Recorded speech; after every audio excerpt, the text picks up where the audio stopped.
एक ब्राह्मण थे। क्या थे? ब्राह्मण। ब्राह्मण देवता, एक मिनट सुनो। इनके जो सुपुत्र है ब्राह्मण देवता के, मेरे पास काम करते हैं। तो इस प्रकार के ब्राह्मण देवता थे। उनके घर पे एक दिन क्या सर्प आता है। क्या आता है? सर्प, सांप। सांप का बड़ा लंबा चौड़ा 10-12 फीट का और इतना जाड़ा, जो हाथ इतना जाड़ा। ब्राह्मण देवता दयालु, ब्राह्मण देवता भगवान की पूजा करने वाले, कभी चींटी नहीं मारी। सांप ढूंढ करके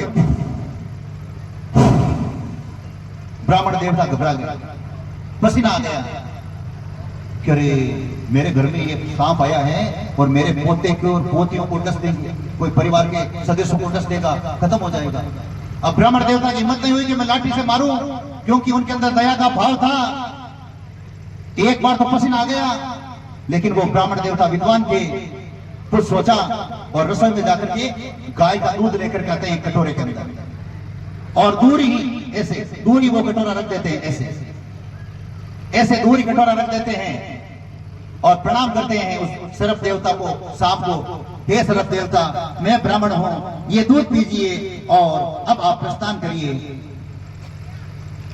पकड़ो।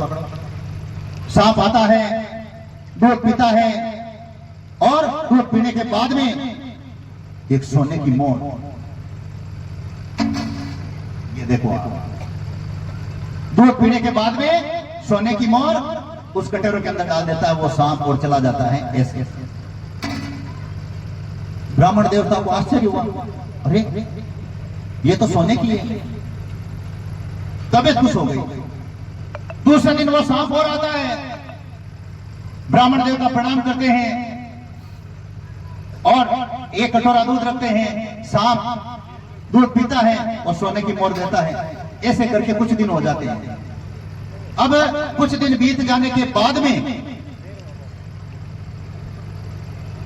ब्राह्मण देवता को तीर्थ यात्रा में जाना होता है, तो अपने बेटे से कहता है कि बेटे, अपने घर पर सर्प देवता आएंगे, सांप आएंगे, यानी कि सांप आएगा, उसे आप प्रणाम करना और दूध पिलाना, और वो सोने की मोर देगा। तो दूसरे दिन सांप आता है, ब्राह्मण का बेटा प्रणाम करता है और दूध रख देता है कटोरे के अंदर। सांप दूध पी करके सोने की मोर दे देता है। बेटे को आश्चर्य होता है।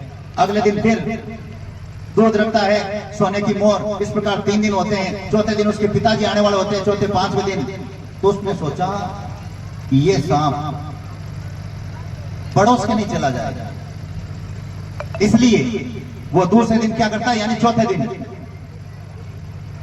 प्रणाम करके दूध का कटोरा रखता है। जो ही सांप पीता है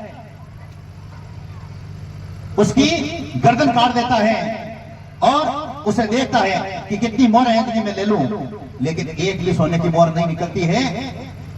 सांप की हत्या का भी पाप लगता है। और दूसरे दिन उसके पापा आते हैं, तो कहा बेटे उदास क्यों? पूरी घटना बताता है कि बस, तो इसलिए कि मारवाड़ी में कहावत है, जो मुर्गी सोने का अंडा रोज देती है तो उसकी गर्दन नहीं काटनी चाहिए। उसी प्रकार जीवन के अंदर आपको कोई सपोर्ट करने वाला हो, उसकी गर्दन नहीं काटनी चाहिए। इसलिए जीवन के अंदर देवता रूपी आ जाए, रोजाना आपको सपोर्ट करे, उसका कभी बुरा मत सोचना, अन्यथा वो सांप वाली स्थिति होगी। सांप ही मर गया, जीव हत्या का भी पाप लग गया और रोजाना की सोने की मोर आना ही बंद हो गई।